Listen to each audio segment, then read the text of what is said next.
दोस्तों, आज मैं आपको मुंशी प्रेमचंद की कहानी त्रियाचरित्र सुना रही हूँ। दोस्तों, ये कहानी काफ़ी लंबी है, इसलिए इसके 2 पार्ट होंगे। सेठ लगनदास जी के जीवन की बगिया फलहीन थी। ऐसा कोई मानवीय आध्यात्मिक या चिकित्सात्मक प्रयत्न न था जो उन्होंने न किया हो। यूं शादी में एक पत्नी व्रत के कायल थे, मगर ज़रूरत और आग्रह से विवश होकर 1-2 नहीं 5 शादियां की। यहाँ तक कि उम्र के 40 साल गुजर गए और अंधेरे घर में उजाला ना हुआ। बेचारे बहुत रंजीदा रहते। यह धन संपत्ति, यह ठाट बाट, यह वैभव और यह ऐश्वर्य क्या होंगे? मेरे बाद इनका क्या होगा? कौन इनको भोगेगा? यह ख्याल बहुत अफसोसनाक था। आखिर यह सलाह हुई कि किसी लड़के को गोद लेना चाहिए, मगर यह मसला पारिवारिक झगड़ों के कारण सालों तक स्थगित रहा। जब सेठ जी ने देखा कि बीवियों में अब तक बददस्तूर कशमकश हो रही है, तो उन्होंने नैतिक साहस से काम लिया और एक होनहार अनाथ लड़के को गोद ले लिया। उसका नाम रखा गया मगनदास। उसकी उम्र 5-6 साल से ज़्यादा न थी। बला का जहीन और तमीज़दार। मगर औरतें सब कुछ कर सकती हैं, दूसरे के बच्चों को अपना नहीं समझ सकती। यहाँ तो 5 औरतों का साझा था। अगर उसे एक प्यार करती तो बाकी 4 औरतों का फर्ज था कि उससे नफरत करे। हाँ, सेठ जी उसके साथ बिल्कुल अपने लड़के की सी मोहब्बत करते थे। पढ़ाने को मास्टर रखे, सवारी के लिए घोड़े, रईसी ख्याल के आदमी थे, राग रंग का सामान भी मुहैया था। गाना सीखने का लड़के ने शौक किया तो उसका भी इंतजाम हो गया। गरज जब मगनदास जवानी पर पहुंचा तो रईसाना दिलचस्पियों में उसे कमाल हासिल था। उसका गाना सुनकर उस्ताद लोग कानों पर हाथ रखते। शहद सवार ऐसा कि दौड़ते हुए घोड़े पर सवार हो जाता। डील डोल शक्ल सूरत में उसका सा अलबेला जवान दिल्ली में कम होगा।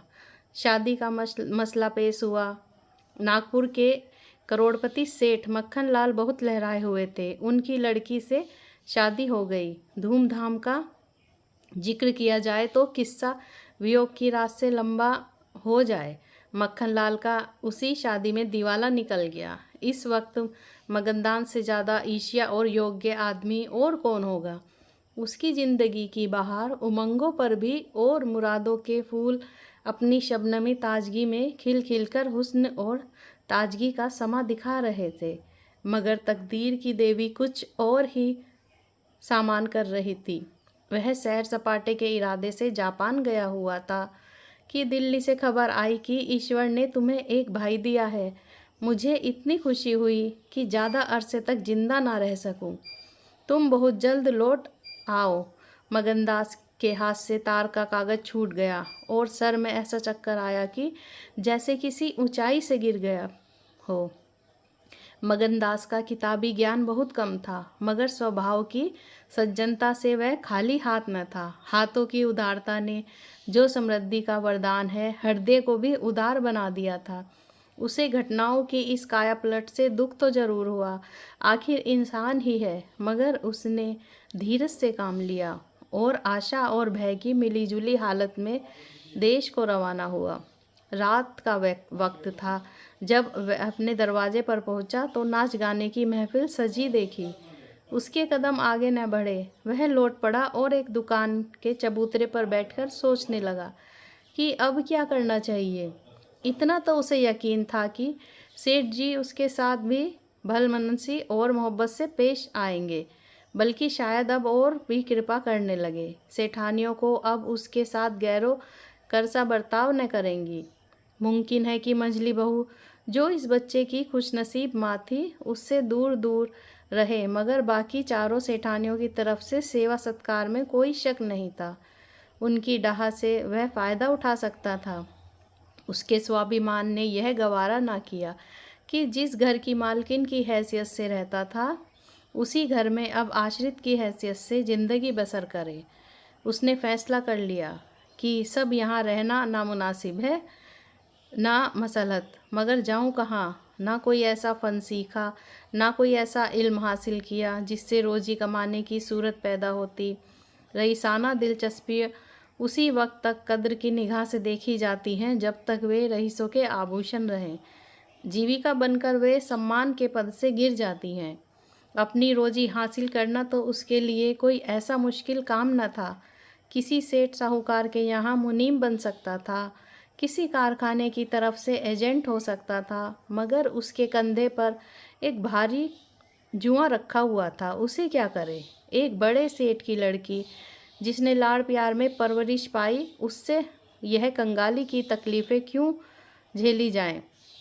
क्या मक्खनलाल की लाडली बेटी एक ऐसे आदमी के साथ रहना पसंद करेगी जिसे रात की रोटी का कोई ठिकाना नहीं? मगर इस फिक्र में अपनी जान क्यों खपाऊं? मैंने अपनी मर्जी से शादी नहीं की, मैं बराबर इनकार करता रहा। सेठ जी ने ज़बरदस्ती मेरे पैरों में बेड़ी डाली है, अब वही इसके जिम्मेदार है। मुझसे कोई वास्ता नहीं। लेकिन जब उसने दोबारा ठंडे दिल से इस मसले पर गौर किया तो बचाव की कोई सूरत न नजर आई। आखिरकार उसने यह फैसला लिया कि पहले नागपुर चलूं, जरा उन महारानियों के तौर तरीके देखूं, बाहर ही बाहर उनके स्वभाव की मिजाज की जांच करूं। उस वक्त तय करूंगा कि मुझे क्या करना चाहिए। अगर रईसी की बू उनके दिमाग से निकल गई है और मेरे साथ रूखी रोटी खाना उन्हें मंजूर है तो इससे अच्छा फिर और क्या। लेकिन अगर वह अमीरी ठाट बाट के हाथों बिकी हुई है तो मेरे लिए रास्ता साफ है। फिर मैं हूँ और दुनिया का गम। ऐसी जगह जाऊँ जहाँ किसी परिचित की सूरत सपने में भी ना दिखाई दे। गरीबी की जिल्लत नहीं रहती, मगर अजनबियों में ज़िंदगी बसर की जाए। यह जान पहचान वालों की कनखियों और कनबत्तियाँ हैं जो गरीबी को यंत्रणा बना देती हैं। इस तरह दिल में ज़िंदगी का नक्शा बनाकर मगनदास अपनी मर्दाना हिम्मत के भरोसे पर नागपुर की तरफ चला, उस मल्लाह की तरह जो किश्ती और पाल के बगैर नदी की उमड़ती हुई लहरों में अपने को डाल दे। शाम के वक्त सेठ मक्खनलाल के सुंदर बगीचे में सूरज की पीली किरणें मुरझाए हुए फूलों से गले मिलकर विदा हो रही थी। बाग के बीच एक पक्का कुआं था और एक मौलसिरी का पेड़।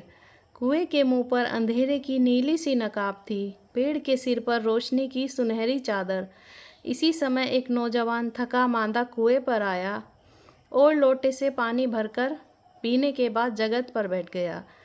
मालिन ने पूछा, कहाँ जाओगे? मगनदास ने जवाब दिया कि जाना तो था बहुत दूर, मगर यहीं रात हो गई। यहाँ कहीं ठहरने का ठिकाना मिल जाएगा? मालिन, चले आओ, सेठ जी की धर्मशाला में बड़े आराम की जगह है। मगनदास, धर्मशाला में तो मुझे ठहरने का कभी संयोग नहीं हुआ। कोई हर्ज न हो तो यहीं पड़ा रहूं। यहाँ कोई रात को रहता है? मालिन, भाई, मैं यहाँ ठहरने को न कहूँगी। यह बाई जी की बैठक है, झरोके में बैठकर सैर किया करती है। कहीं देखभाल ले तो मेरे सिर में एक बाल भी ना रहे। मगनदास, बाई जी कौन? मालिक, यही सेठ जी की बेटी इंदिराबाई। मगनदास, यह गजरे उन्हीं के लिए बना रहे हो क्या? मालिन, हाँ, और सेठ जी के यहाँ है ही कौन, फूलों के गहने बहुत पसंद करती हैं। मगनदास, शौकीन औरत मालूम होती है। मालिन, भाई, यह तो बड़े आदमियों की बातें हैं, वे शौक न करती तो तुम्हारा हमारा निभा कैसे हो? और धन है किस लिए? अकेली जान है, अकेली जान पर 10 लौंडियाँ हैं। सुना करती थी कि भगवान आदमी का हल भूत जोतता है। वह अपनी आंखों से देखा, आप ही आप पंखा चलने लगे, आप ही आप सारे घर का दिन का सा उजाला हो जाए। तुम झूठ समझते होंगे, मगर मैं आंखों देखी बात करती हूँ। उस गर्व की चेतना के साथ जो किसी नादान आदमी के सामने अपनी जानकारी के बयान करने में होता है, बूढ़ी मालकिन अपनी सर्वज्ञता का प्रदर्शन करने लगी। मगनदास ने उकसाया, होगा भाई, बड़े आदमी की बातें निराली होती हैं। लक्ष्मी के बस में सब कुछ है, मगर अकेली जान पर 10 लौंडियाँ? समझ में नहीं आता। मालिन ने बुढ़ापे के चिड़चिड़ेपन से जवाब दिया, तुम्हारी समझ मोटी हो तो कोई क्या करे। कोई पान लगाती है, कोई पंखा झलती है, कोई कपड़े पहनाती है। 2000 रुपये में तो सेज गाड़ी आई थी, चाहो तो मुँह देख लो, उस पर हवा खाने जाती है। एक बंगालिन गाना बजाना सिखाती है, मेम पढ़ाने आती है, शास्त्री जी संस्कृत पढ़ाते हैं, कागज़ पर ऐसी मूर्त बनाती है कि अब बोली और अब बोली। दिल की रानी है, बेचारी के भाग फूट गए। दिल्ली के सेठ लगनदास के गोद लिए हुए लड़के से ब्याह हुआ था, मगर राम जी की लीला, 70 बरस के मुर्दे को लड़का दिया, कौन पति आएगा। जब से यह सुनवाई आई है तब से बहुत उदास रहती है। एक दिन रोई थी, मेरे सामने की बात है। बाप ने देख लिया, समझाने लगे, लड़की को बहुत चाहते हैं, सुनती हूँ दामाद को यहीं बुला कर रखेंगे। नारायण करे मेरी रानी दूधो नहाए पूतो फल। माली मर गया था, उन्होंने आड़ न ली होती तो घर भर के टुकड़े मांगती।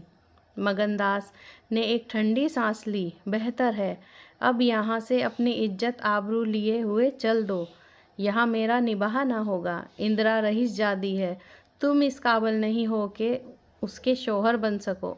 मालिन से बोला, तो धर्मशाला में जाती हूँ, जाने वहाँ खाट वाट मिल जाती है कि नहीं, मगर रात ही तो काटनी है, किसी तरह कट ही जाएगी। रईसों के लिए मखमली गद्दे चाहिए, हम मज़दूरों के लिए पुआल ही बहुत है। यह कहकर उसने लुटिया उठाई, डंडा संभाला और दर्द भरे दिल से एक तरफ चल दिया। उस वक्त इंदिरा अपने झरोके पर बैठी हुई इन दोनों की बातें सुन रही थी। कैसा संयोग है कि स्त्री को स्वर्ग की सब सिद्धियां प्राप्त हैं और उसका पति आवारों की तरह मारा मारा फिर रहा है, उसे रात काटने का ठिकाना नहीं। मगनदास निराश विचारों में डूबा हुआ शहर से बाहर निकल आया और एक सराय में ठहरा, जो सिर्फ इसलिए मशहूर थी कि वहाँ शराब की दुकान थी। यहाँ आसपास से मज़दूर लोग आकर अपने दुख को भुलाया करते थे। जो भूले भटके मुसाफिर यहाँ ठहरते, उन्हें होशियारी और चौकसी का व्यवहारिक पाठ मिल जाता था। मगनदास थका मांदा था ही, एक पेड़ के नीचे चादर बिछाकर सो गया और जब सुबह की नींद खुली तो उसे किसी पीर औलिया के ज्ञान की सजीव दीक्षा का चमत्कार दिखाई पड़ा, जिसकी पहली मंजिल वैराग्य है। उसकी छोटी सी पोटली, जिसमें 2-1 कपड़े और थोड़ा सा रास्ते का खाना और लुटिया डोर बंधी हुई थी, गायब हो गई। उन कपड़ों को छोड़कर जो उसके बदन पे थे, अब उसके पास कुछ भी न था, और भूख, जो कंगाली में और भी तेज हो जाती है, उसे बेचैन कर रही थी। मगर वह दृढ़ स्वभाव का आदमी था। उसने किस्मत का रोना ना रोया और किसी तरह गुजर करने की तदबीरें सोचने लगा। लिखने और गणित में उसे अच्छा अभ्यास था, मगर इस हैसियत से उससे फ़ायदा उठाना असंभव था। उसने संगीत का बहुत अभ्यास किया था। किसी रसिक रईस के दरबार में उसकी कद्र हो सकती थी, मगर उसके पुरुषोचित अभिमान ने इस पेशे को अख्तियार करने की इजाज़त न दी। हाँ, वह आला दर्जे का घुड़सवार था और यह फ़न मज़े में पूरी शान के साथ उसकी रोजी का साधन बन सकता था। यह पक्का इरादा करके उसने हिम्मत से कदम आगे बढ़ाए। ऊपर देखने पर यह बात यकीन के काबिल नहीं मालूम होती, मगर वह अपना बोझ हल्का हो जाने से इस वक्त बहुत उदास नहीं था। सो फ्रेंड्स, इससे आगे की कहानी हम भाग 2 में सुनाएंगे। अगर आपको ये कहानी अच्छी लगी हो तो like, share, comment and subscribe ज़रूर करें।